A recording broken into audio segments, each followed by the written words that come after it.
If you've been watching or playing competitive Total War, ever since Warhammer 2, when I joined, dogs have been a key part of the meta. If a faction has them, they are usually brought in almost every single build. Why is that? There's a lot of reasons. But dogs actually are probably one of the best units in the entire game, just quietly. They're not very cool to talk about, I guess, when a game full of dragons and, chaos demons and things like that, or giant birds flying through the sky casting magic. But, the simple dog does actually have a lot to offer in domination, campaign, and land battles. Now, I don't watch a ton of campaign content, so maybe Legend of Total War, someone has done an entire campaign with basic marauders or state troops or something. But Anticity did a challenge a while back when Throt the Unclean first came out, and he brought wolf rats with him, and he beat an entire campaign of Throts just using wolf rats. Now, this is possible because dog units have a ton of agency, and agency is very important. It's a very important concept in Total War, and in campaign, agency is extra important to abuse the AI. The higher difficulty you try to go in a Total War campaign, usually the way that Creative Assembly tries to make the campaign challenging for you is to just give the enemy more stats, more melee defense, more melee attack, more leadership, things like that. They also spam more units. The AI aren't actually any smarter. So if you have, if you're trying to beat the game with a 20 stack of Marauder champions, that's just a stat stick. Marauder champions are slower than most things in the game. You can't pick what fights you want to get. You get the fights that you get. You need to try to outstat them. As the AI gets harder, this gets harder to achieve victory, where dog units are tools of agency, like I've said several times. Tools of agency are units that can dictate the pace of a battlefield. Artillery units technically have agency because of their long range. Cavalry has agency because of their high mass and higher than infantry speed. But this video is not about them. It's about dog units. Dog units have, on average, the fastest speed in the entire game. They are very, very cheap. And in campaign, you can use this to get an early 20 stack and early advantages over the AI. You can do what Anticity is doing right now and lead them around the map. You can run over to capture control points. This is Warhammer 2, of course, because he did this campaign when Throt first came out. But he can use it to capture the central point, start getting the timer to tick down. You can do this in Warhammer 3, too. You can take all those points. You can run around a city in Warhammer 3 and capture certain zones, destroying towers, destroying barricades, all things like that, while you make the AI just kind of waddle after you. And if they ever get to you, you could just run to the other part of the city and do the same. So with perfect micro, you can actually win any battle with a 19 stack of dogs. Any siege battle, that is. Most field battles too, but I don't want to say any in case, you have to fight 19 jabber scythes or 19 mortis engines. Yeah, your dogs probably won't win. But it is nice to be able to run around, be able to dictate the pace of the game with the AI, and not just in siege battles, but also on the battlefield. If the enemy AI has, let's say, 2 armies, you're fighting 40 units with your 20 dogs, you can make their front line entirely pointless because it's pretty easy to pull the AI around with dogs. Well, okay, it's easy to make the decisions. It's hard to micro all these units and move them correctly. If you can get the AI to run after 2 or 3 of your dogs while the other 17 loop around the back line, and then any cavalry they kept back to, keep their archers safe, you can pretty easily clump those up with 2 dogs and lead them away, and then eat all of the archers that are left over, and then cycle charge your way to victory. So dogs in campaign are one of the best units to abuse the AI with and really dictate the pace of the fight. But it's not just campaign. I threw in this bit to try and keep 95% of the player base happy and make them feel appreciated. So here you go, campaign players. This is your time. I also don't have a clip of domination mode because I don't play a ton of it. But in domination, dog units are especially good. I think the Wild Platy did a video on dogs. What the hell? The Wild Platy. There he is. Didn't you do a thing on dogs, my friend? He posts a lot of domination educational videos, so I'm just going to have trouble finding this. Whatever, doesn't matter. So Platy would be a good guy to know, and a good guy to go watch his videos if you want some dom stuff. There we are, explaining the meta dog units.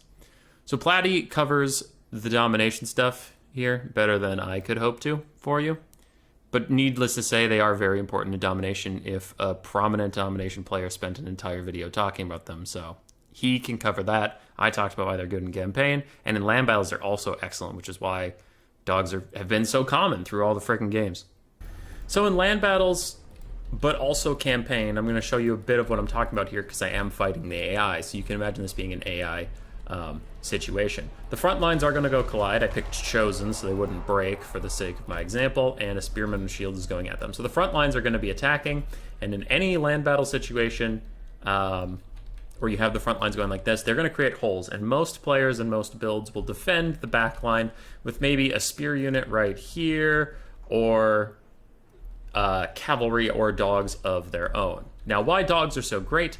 Light cavalry has its own advantages. I'm not pretending light cavalry is a bad unit, but dogs are in general faster than most cavalry, even the faster light cavalry versions. And these Empire Knights are heavy cav. They don't stand a chance. 78 speed versus the 95 of the dogs. So the dogs, and again, you can do this in campaign because I'm technically fighting an AI, the dogs can pressure, and then the Empire Knights, AI or human, need to go fight you. They need to do something about it. They can't just let you walk up to the mortars. But you're significantly faster, so you can easily pull the AI or a player away. Now, if it's a player, they probably won't AFK run after you like this AI is doing. But you still have an 850 gold Empire Knight unit chasing around your 450 dog unit. Even if, for the rest of the game, if your dog tries to get into the backline and the Empire Knight is always there to block it, you're still winning because they spent 400 more gold to do nothing. Well, you spent 400, you spent 400 less gold to also do nothing. You're winning on the value trade. But with the AI, it's pretty easy to lead them into just following you around. You can lead them astray and then get between them and the enemy. Now, this brings up another great thing about dog units in a game that I love, Total War Warhammer. I really, really do. I make a lot of bug videos about it and stuff. But I actually do love this game a lot. There are bugs. There are a lot of bugs. There's a lot of jank. Dog units are one of the best working units. They have the least jank, the least problems. So when they get onto a ranged unit, they absolutely saturate it. They have no problems getting in there and absolutely doing great work. Like cavalry sometimes get caught up on the mortar models or overcharge, or the back, 2/3 of their cavalry unit will stand around and wait while the front third fights. Dogs don't do that. Dogs absolutely saturate an area and take it down. So if the Empire Knights hadn't gotten distracted by Sigvald, they could have followed my dogs all the way around the farmhouse, and then they would be getting here about now. But I can easily run away from them with that superior speed we talked about, and the mortar was already shut down.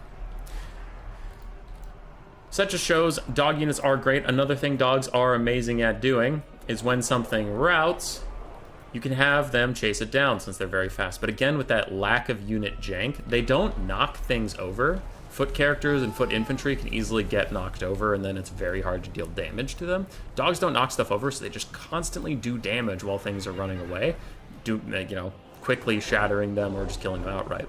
And flying units do have jank right now, where if they're chasing a unit off the map, they really don't do that much damage that quickly. Maybe the patch will change that, don't know. But as of the recording of this video, flying units are pretty bad at dealing damage. Where you can see the spearmen routed here and died here. They didn't even get close to the edge of the map, which if you chase them with harpies or furies, I guarantee you they're getting to the edge of that map. Now, we did mention the differences between dogs and knights when I was attacking that mortar team, and I am going to show you here. Dogs do incredible DPS for the amount of investment you put in them. Now, this is Sigvald, for God's sakes. They're not going to do a lot of damage, but you see on the charge, they fully surround him. And let's take just a second. He did his charge animation. Hold on. There we go.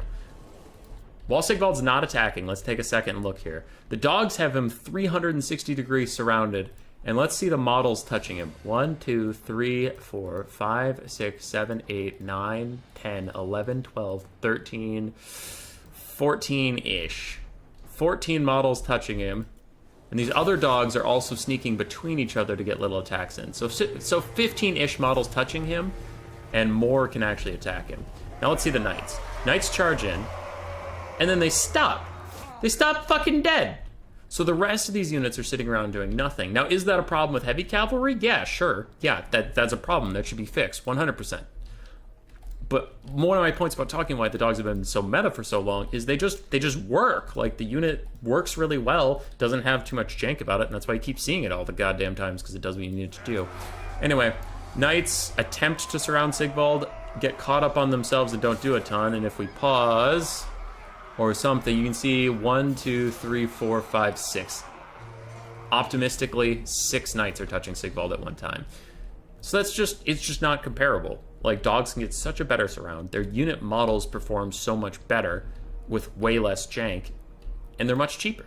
Now, of course, knights have better stats, higher armor, things like that. I'm not trying to say heavy cav is bad. This is a pro dog video, so I'm going to mention all the good things about them. Oh, look at that good boy! Hold on, look at that good boy! Look at that good boy! He's doing on a woo! Oh my god, such a good boy!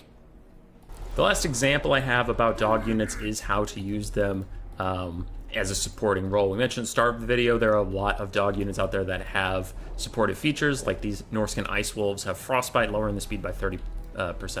They pair very well with Skin Wolves, and you see them in a ton of builds right now. So if you have the Skin Wolves charge an Empire Cavalry or something, because I can't get the AI here, and you might say go grab a player, but hush, I don't really need it.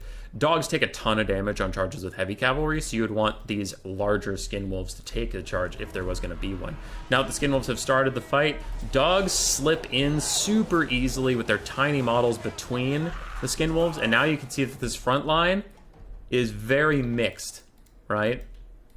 So that's nice about pairing them with, we saw the Knights earlier, where the Knights stand pretty spaced out and get in each other's way. Dogs just slip right in between the cracks, and they'll get up on that front line. They'll apply the Frostbite, but they'll also just saturate your DPS a lot more. Instead of like 2 or 3 Skin Wolf models per Knight or something, you now have 2 or 3 Skin Wolf models plus 2 dogs per Knight. And now the Empire Knights are in a losing fight, but their speed is a pathetic 55 because of the support of the Norscan Ice Wolves. Skin Wolves can keep on them, and the AI is going to try to run away here, but they just can't escape from us. Not even close. The dogs are right on top of them, and the Skin Wolves are able to keep up, so they get dragged down. Now it's just the Norscan Ice Wolves. You can take the Chaos Warhounds with poison, you can take Wolf Rats with poison, you can take Wolf Rats with armor piercing to fight cavalry, so get Rat Ogres to take the charge for you, and then the Wolf Rats with armor piercing hop in and do a lot of damage to those heavy knights. So that's just another function of how dogs are great. Super fast, super cheap, their models work correctly, they usually offer a ton of supportive aspects. Like most rosters that have dogs have poison variants of their dogs, and poison is like a flat 15% damage that you can deal, things like that. And the final thing I'll say about dogs, where if you're like, they're fragile and they're low leadership, yeah, that's true, but they're the price of like a Marauder, right? So it's not even a big investment. Like, think about all the pressure you can put on the battlefield, all the stuff you can do with a dog. It costs you 1 Marauder of Corn. Okay. Has a Marauder of Corn ever decided the game for you? No, not really. They're important, but they haven't decided the game. Chucking in 2 dogs? If the dogs both have nothing to do and they die, it was the cost of like a Chaos Warrior if you take 2 dogs. But if the enemy has any ranged units, you can run them down. If any, honestly, like even if the dogs don't have anything to do against conscious units, if anything routes, the dogs can just chase it down and get rid of it. Or they can rear charge stuff just to apply a leadership debuff and get them to route faster. So in land battles, dogs have a ton of utility or threat, depending on what your opponent's build is. They're super cheap, and they're just a must include in almost any build on a roster that has dog units. And in campaign, you can abuse the AI, you can dictate the pace of the battlefield, and in domination, you can offer swift reinforcements, a bit of point capture, or harassing the enemy's deployment zone.